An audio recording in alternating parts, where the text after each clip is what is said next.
Su central de energía subconsciente, módulo 4. Para poder desbloquear su potencialidad plena es absolutamente esencial que comprenda la relación entre la mente consciente y la subconsciente. Se han escrito miles de libros sobre este tema. Las complejidades son enormes. A lo largo de toda la historia de la humanidad se ha hablado del consciente y del subconsciente, especialmente del subconsciente. El subconsciente a menudo se conoce como la central de energía de nuestro ser.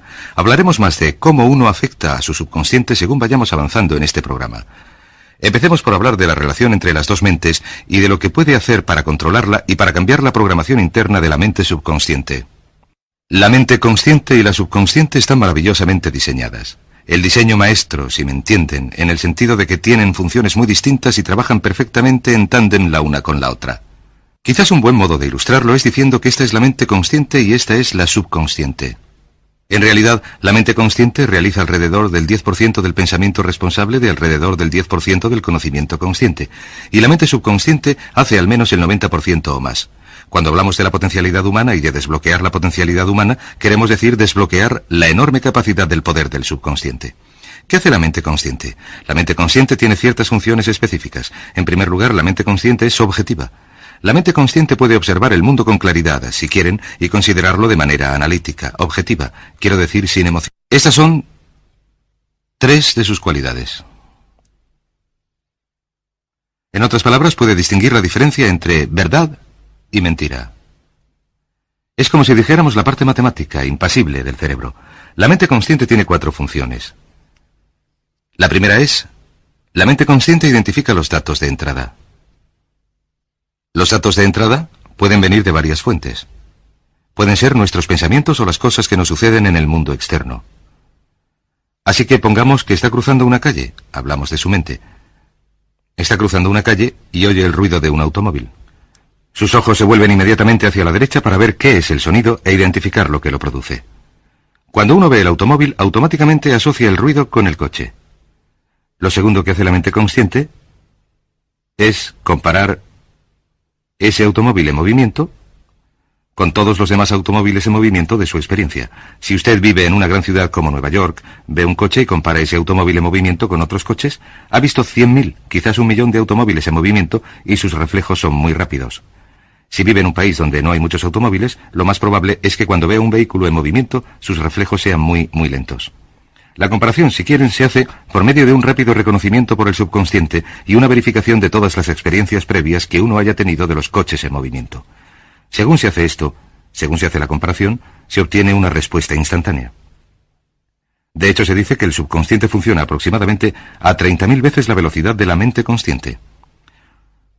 Uno puede echar un simple vistazo, oír un ruido, o pensar un pensamiento en la mente consciente y activar al momento una reacción que podría necesitar una enorme cantidad de horas de evaluación si se hiciera de manera consciente. El tercer punto, la tercera función de la mente consciente, es que analiza. Una vez que recibe una respuesta a su comparación, analiza la situación.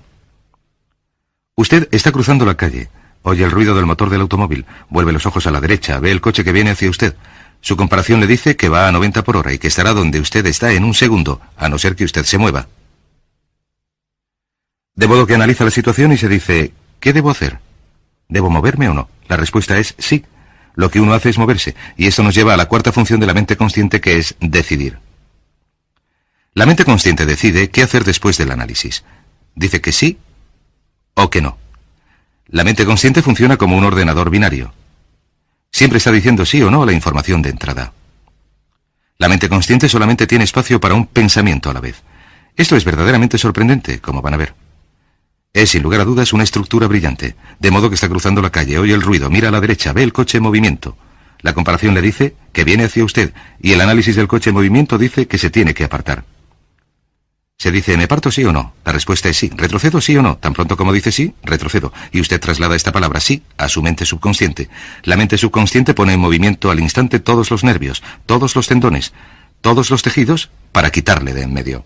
No tiene que pararse a pensar, ¿adelanto mi pie derecho antes o el izquierdo? Lo único que hace es enviar la señal a la mente consciente, reforzada por una carga, si quiere, o una detonación de emociones. Cuanto más fuerte sea la emoción, más rápido responde el subconsciente a su orden. El subconsciente está activado por la emoción de temor, de deseo. El instinto de supervivencia, el instinto del cariño, siempre es una emoción la que activa el subconsciente. Bueno, ¿cuáles son algunas de las características de la mente subconsciente? La mente subconsciente es como un enorme banco de datos. La función del subconsciente es almacenar y recuperar datos. En otras palabras, la mente subconsciente es la mente subjetiva sencillamente porque es la mente que obedece. Al igual que la mente consciente ordena, la subconsciente obedece. La mente subconsciente no tiene pensamientos propios. Por cierto, la mente consciente no tiene memoria. La mente subconsciente es la sede de toda la memoria. La mente consciente, como recordarán, solamente puede estar ocupada por un pensamiento en cada momento, mientras que la mente subconsciente puede almacenar millones de hechos. La relación entre el consciente y el subconsciente es que el consciente es como un jardinero y el subconsciente como un jardín. Las semillas que se planten en la mente subconsciente son los que la mente subconsciente hará crecer. En la mente subconsciente tenemos una serie completa de programas distintos. El autoconcepto, que contiene toda la información, todos los temas que son importantes para nosotros, y todas nuestras experiencias y reacciones previas a dichas situaciones, de manera que si se produce una nueva situación similar, una de las funciones del subconsciente es hacer que nuestro comportamiento sea consecuente con nuestro comportamiento previo. De modo que, si siempre hemos sentido miedo en una situación y presenciamos la situación, sentiremos miedo inmediatamente sin pensarlo. En una situación desconocida, la tendencia natural es ni tener ni dejar de tener miedo porque no se dispone de suficiente información hasta haber elaborado un banco de experiencias. Esto nos lleva a 3 leyes de importancia crítica, 3 de las leyes mentales más importantes de las que hemos hablado. Recuerden que hablamos de cómo nuestra vida entera está determinada por las leyes mentales. La primera de estas 3 leyes mentales es la ley de la actividad subconsciente. La ley de la actividad subconsciente dice que lo que usted plante en su mente subconsciente es lo que ésta inmediatamente elaborará para llevarlo a la realidad, y su mente subconsciente hace que todas sus palabras y acciones encajen en un modelo que sea consecuente con su autoconcepto. En otras palabras, hace que todas sus palabras y acciones encajen en un modelo consecuente con su autoconcepto, o consecuente con la información previa que usted haya introducido. También hace que sus palabras y acciones sean consecuentes con sus metas, que con el tiempo, por así decirlo, forman parte de su autoconcepto. Significa que su lenguaje corporal, sus actitudes, su nivel de energía, su nivel de confianza en sí mismo, su manera de llevarse con los demás, sus habilidades sociales, todo es consecuente con su autoconcepto. El subconsciente, sencillamente, sin pensarlo, hace que todo sea consecuente consigo mismo, de modo que cuando uno se siente muy bien, su autoconcepto es positivo. Camina con pasos enérgicos, su lenguaje corporal es confiado, valiente, extravertido, etc. Y cuando los sentimientos de uno son negativos, su autoconcepto es negativo y actúa en consecuencia. Lo que nos lleva a nuestra segunda ley. Nuestra segunda ley es la ley de la concentración. De hecho, esta es la 9ª ley de la que hemos hablado desde que empezamos. La ley de la concentración es muy, muy importante. Es tan importante, de hecho cada una de estas leyes es tan importante como para, por sí misma, poder regir su destino. La ley de la concentración dice sencillamente esto. Dice que todo aquello sobre lo que usted se centre, crecerá. Todo aquello sobre lo que uno se centra, crece. Aquello en lo que piensa una y otra vez, crece en la realidad. Es muy sencillo. Yo solía dar un curso sobre el pensamiento creativo. El modo de explicarlo es imaginar que esta es la capacidad mental total que usted tiene. Y cuando envía aquí un pensamiento, ocupa este espacio. Y el resto de la capacidad mental se utiliza también. Este es su pensamiento. Se utiliza para pensar en todas las demás cosas contenidas en su mente, pero cuanto más piense desde el consciente hacia el subconsciente, mayor será la proporción de su capacidad mental dedicada a pensar en esta idea, hasta que llega un momento en que si piensa en algo sin parar, no pensará en nada más. Y como no se piensa en nada más, se empieza a establecer un campo vibratorio. La mente subconsciente, el núcleo de la ley de la atracción, y la ley de la vibración, y la ley de la radiación. Se empieza a establecer un campo vibratorio que emite energía del pensamiento desde uno mismo, en consecuencia con lo que uno esté pensando, y atrae hacia la vida de uno a personas y circunstancias en armonía con dichos pensamientos. Solo tiene que mirar a su alrededor y decir, ¿en qué estás pensando todo el tiempo? ¿En qué está centrada tu mente todo el tiempo? Y la norma básica con respecto a la ley de concentración es centrarse, pensar en lo que se quiere que suceda, no en lo que se teme. Y esto nos lleva a la 3ª ley en esta serie, que es la ley de la sustitución. Ahora bien, la ley de la sustitución, como me dicen muchos de mis antiguos alumnos, ha sido la ley más importante que han aprendido. Es una ley muy sencilla. Se basa en el hecho de que la mente consciente solamente se puede centrar en un pensamiento en un momento dado, ya sea positivo o negativo. Si quiere deshacerse de un pensamiento negativo, la mente no es un vacío. No puede estar vacía. Si quiere deshacerse de un pensamiento, lo tiene que extraer, por así decirlo, con un pensamiento positivo. Se puede sustituir un pensamiento con otro. Se puede sustituir un pensamiento con otro.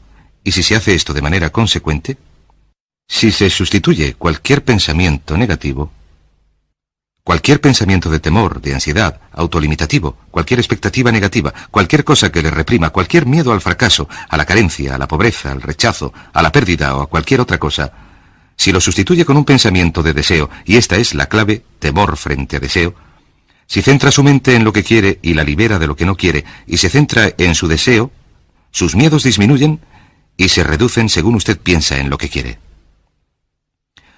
Con el tiempo, debido a la ley de la sustitución, cada vez se tiene menos tiempo y menos emoción que dedicar a pensar en lo que no se desea. ¿Por qué tiene éxito cierta gente? Pues sencillamente por esto. En la Biblia se nos dice, a quien tiene le será dado, y a quien no tiene le será quitado. Lo que eso quiere decir es sencillamente que los ricos se hacen más ricos y los pobres se hacen más pobres. Eso se debe a que los ricos piensan en la riqueza y en la abundancia continuamente. ¿Y en qué piensan los pobres? Los pobres piensan en la carencia, la pérdida y la limitación, el peligro, el miedo, el fracaso continuamente. De modo que, si desea desbloquear su potencialidad, si desea ir directo a las estrellas, tiene que utilizar la ley de la sustitución. Centre su mente en lo que desea. Utilice la ley de la concentración para centrarse continuamente en los resultados que desea. Céntrese en las soluciones en lugar de en los problemas, en las metas en lugar de en las pérdidas, y la ley de la actividad subconsciente ajustará sus palabras, sus acciones, sus sentimientos, sus emociones y todo lo demás, hasta el punto en que atraerá a su vida a las personas y las circunstancias que se armonicen con ella. Ahora bien, ¿qué es lo más potente que puede hacer? Sencillamente esto. El éxito empieza cuando uno se hace con el control decidido, sistemático, del contenido de su mente consciente. Todo vuelve a la ley del control. Hablamos de este tema al principio. El mejor modo de hacerse con el control decidido y sistemático consiste en repetirse una y otra vez. Me gusto. Me gusto. Me gusto. Me gusto. Cuando se repite me gusto, o mejor aún, me amo una y otra vez, este pensamiento penetra cada vez más profundamente en la mente subconsciente. Uno piensa en sí mismo en términos positivos, cada vez más hace que salgan los pensamientos de inferioridad, negatividad, miedo, fracaso, rechazo, y así sucesivamente, y que se programen todos los datos anteriores en su ordenador subconsciente, que es consecuente con un elevado grado de autoestimación, de efectividad personal y de rendimiento personal excelente. La clave de su éxito en la vida consiste en utilizar el poder de su mente subconsciente para programarla con pensamientos, palabras, imágenes, ideas y sentimientos consecuentes con un alto rendimiento, y centrar su mente en lo que desee y alejarla de lo que tema. Y recuerde, lo único en este mundo que puede controlar es su pensamiento. Lo único en el mundo que puede controlar son sus pensamientos conscientes. Si hace eso, todo lo demás será posible para usted.